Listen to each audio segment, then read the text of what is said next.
Hello வணக்கம். இது உங்கள் சிவி ஈசோன்னு சொல்லணும். எப்படி இருக்கீங்க? ஏனை பற்றின அடங்கப்பா என்ன ஒரு ஷோயா.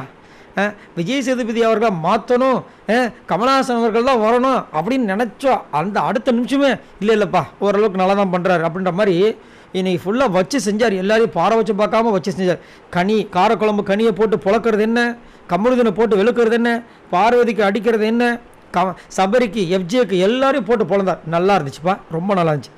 அது மட்டும் இல்லாமல் இந்த எவிக்ஷன் டைமில் ஒரு செம்ம ட்விஸ்ட்டு என்னென்னா, நம்ம ஆதரவு தான் எவிக்ஷன் ஆகிற விஷயங்கள் நம்மளுக்கு முன்னாடி தெரியும். கடைசியில் கார்டும் காமிச்சிட்டாங்க. ஆனால் அங்கே அந்த போகிறதுக்கு முன்னாடி ஒரு விஷயம் கேட்பாங்க, சொல்லுங்கள் யார் எவிட் ஆவாங்கன்னு சொல்லுங்கள் அப்படின்னு கேட்கும்போது அங்கே இருக்கிறவங்களோட வன்மத்தை நம்ம ஈஸியாக நம்ம கண்டுபிடிக்கலாம். அப்போ வந்துட்டு யார் யார் என்னென்ன சொல்கிறாங்க அப்படின்னு கமருதீனை கேட்குறாங்க. சரி கமருதீன் நீங்கள் சொல்லுங்கள் அப்படின்னு கலைன்றார்.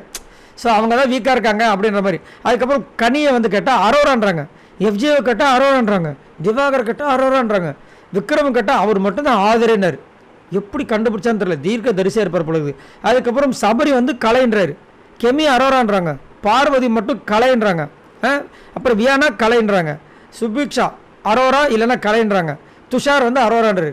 ஆதிரியை சொன்னது வந்துட்டு பார்த்தீங்கன்னா ஒரே ஒருத்தர் தான், அது விக்ரம் மட்டும்தான். மற்றவங்க எல்லாருமே அரோரா இல்லை கலை. ஏன்னா அங்கே தெரிஞ்சிருச்சு அவங்க 2 பேரும் தான் வந்து வீக்காக இருக்காங்க, எதுவுமே இல்லை கண்டென்ட்னு. ஆனால் கடைசியில் என்ன ஆயிடுச்சு, சொல்லி முடித்தோன்னே அரோரா சேவ்டுன்றாரு. அரோராவுக்கு ஷாக்கு.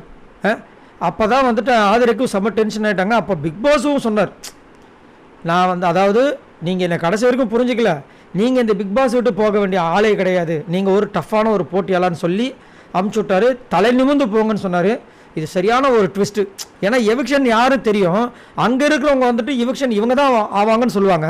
ஆனால் ட்விஸ்ட் அடித்தது பார்த்தீங்கன்னா ஆதரை போன மாதிரி இருந்தது. அங்கே எல்லாருமே செம ஷாக்கு, உள்ளே இருந்தவங்க எல்லாருமே செம ஷாக்காக இருந்தது. பயங்கரமாக இருந்துச்சு அதை பார்க்கும்போது. ஸோ நீங்கள் உங்களோட கருத்தை சொல்லுங்கள். உள்ளே இருக்கிறவங்களே அலவரவாக போவாங்க இல்லை கலை தான் போவாங்க இருக்கும்போது ஆதரை போனதை பற்றி என்ன நினைக்கிறீங்க? மறக்காம கமெண்ட்ஸ் பண்ணுங்கள். பாய் நண்பர்களே.